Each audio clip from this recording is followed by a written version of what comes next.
come to the UK and study, but they were really top Revolutionary Committee members. But then when the order came to them, they moved down to London and they took over the embassy, and so they were running the show. It's not clear how many members were in the Revolutionary Committee, but two names were consistently mentioned by witnesses: Mohammed Matuk and Abdul Gadir Baghdadi.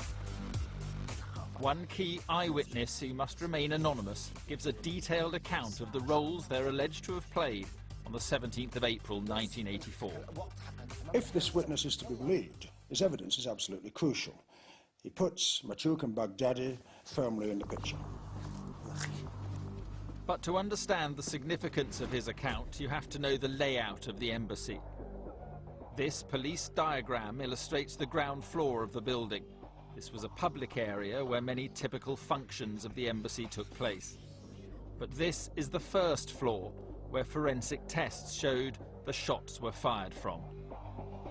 According to several regular visitors to the embassy, this was an exclusive area where access was controlled by the Revolutionary Committee. Assalamu alaikum ya shabab. On the morning of the shooting, the eyewitness says Baghdadi and another man started to organise the pro-Gaddafi counter-demonstration. They addressed the students on the ground floor of the embassy. According to this eyewitness, at one point they told students where to stand to avoid being shot. They were also told to run away after the shooting had occurred. The eyewitness says he then saw Baghdadi and Matuk on the first floor of the embassy. Don't forget, by now the embassy is in lockdown. They've turned away any non-Libyan nationals, and the first floor is a sealed area. And yet 45 minutes before the shooting took place, Baghdadi and Matuk were seen on the first floor where the shooting took place. That placed them at the very heart of what's happened over the next few minutes. Shortly after this, according to the eyewitness, Baghdadi and Matuk went downstairs and sent the pro-Gaddafi students outside to start the counter-demonstration.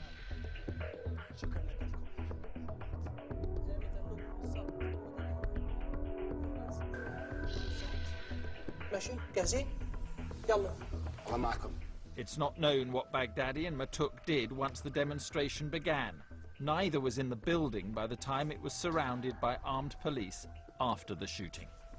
Given the chaos that no doubt ensued after the shooting, people were shot, people would be panicking, they wouldn't know where the further shots were going to come, and clearly they'd be looking more out for their own safety than concerned about who else was running around. The police caught up with Baghdadi and Matuk within 10 days of the shooting, when they were among a number of Libyans deported from Britain. As a result, these potentially key figures were not questioned and are now beyond the reach of the UK legal system.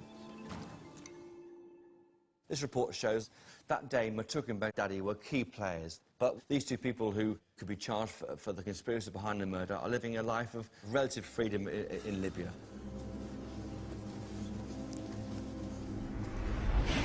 So, could action ever be taken to pursue them? The answer may lie in the tangled relationship between Britain and Libya, a relationship that's promised great wealth for Britain, but is nearly always fraught and controversial.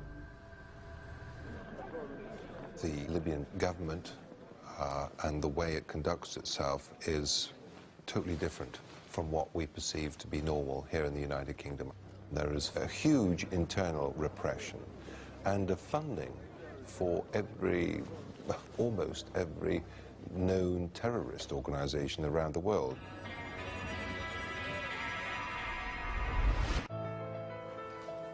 A report commissioned for the Crown Prosecution Service suggests that there may be sufficient evidence to charge two Libyans, Mohammed Matuk and Abdul Gadir Baghdadi, with conspiring to murder Yvonne Fletcher.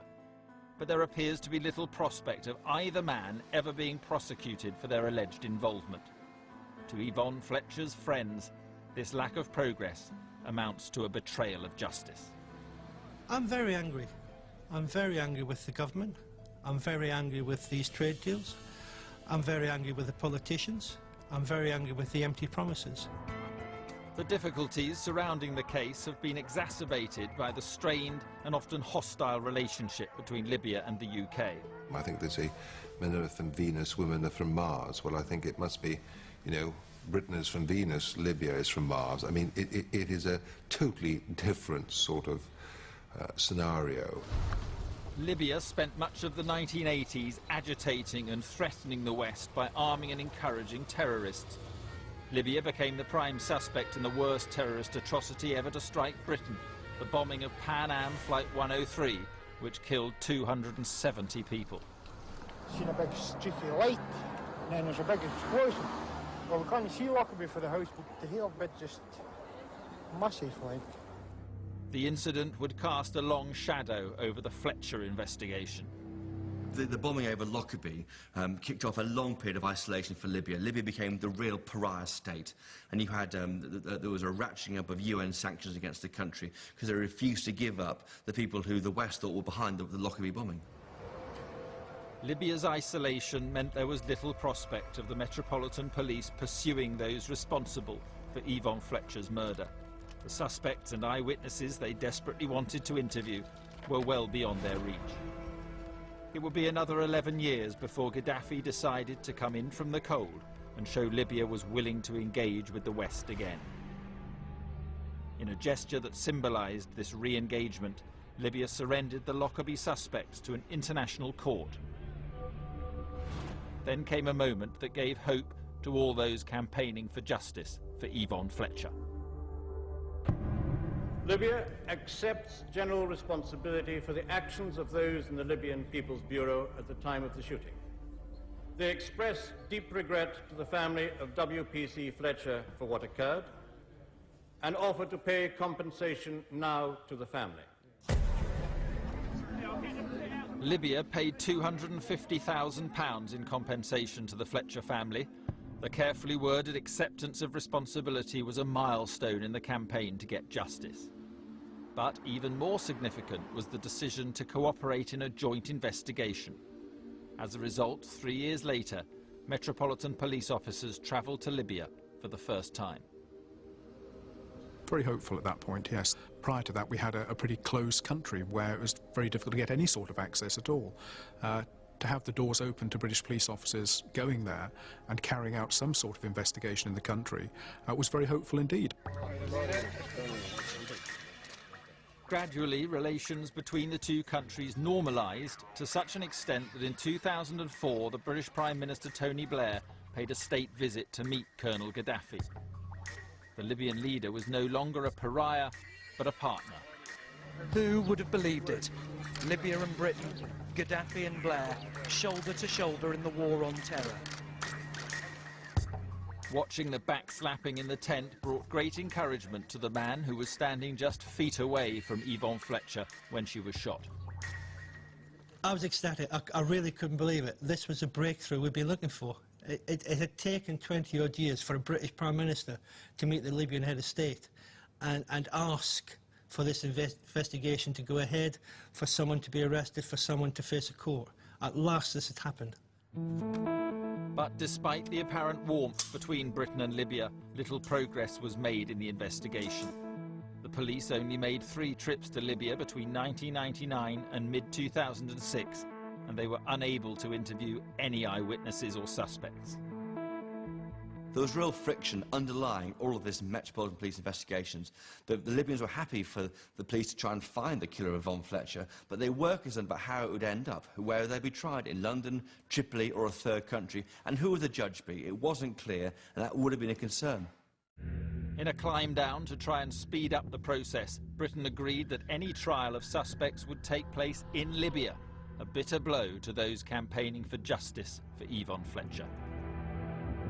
I have to say it left me cold because you cannot secure British justice in the Libyan court. It's an impossibility, no matter how you try to spin it. British justice can only be served in the British court. And for us to have gone to all that length, ultimately, to secure the accused, for that person to then be trialed in Libya for a crime that occurred in St James's Square, against a British officer would, in my view, be view, be totally futile and highly embarrassing yet again for the United Kingdom. Then, on the eve of another Prime Minister